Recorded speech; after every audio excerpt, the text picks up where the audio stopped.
কিন্তু তার বলটি রাখতে পারলেন না সাগর। দলের খেলা ফুটবল, সেই কাঙ্ক্ষিত গোল এখনো হয়নি। আর যারা নতুন এসেছেন দর্শক হিসাবে খেলা দেখতে, তাদের উদ্দেশ্যে আবার বলছি, এখনো কোনো গোল হয়নি। আকাশ 11 জাতীয় কর্নার দিয়ে উঠছেন, তাকে পাস করবেন দেখার বিষয়। আকাশ বলটি রাখতে পারলেন না, একেবারে সাইড লাইনের বাইরে। ফকিরি খালি টিম আজগুলো ছিলেন, এই টিম আজগুলি যারা কিনা প্রথম রাউন্ডে 3 ম্যাচ জয়লাভ করে এই 3 রাউন্ডে উত্তীর্ণ হয়েছিলেন।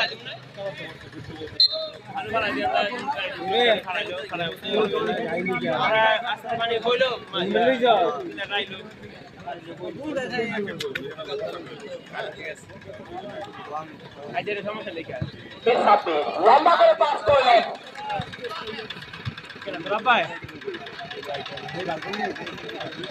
তাকে দিবেন দেখে নিচ্ছেন গাজীপুর স্পোর্টিং ক্লাব। সুন্দর পাসিং করতে তারা। 3 নম্বর সাগর, চমৎকার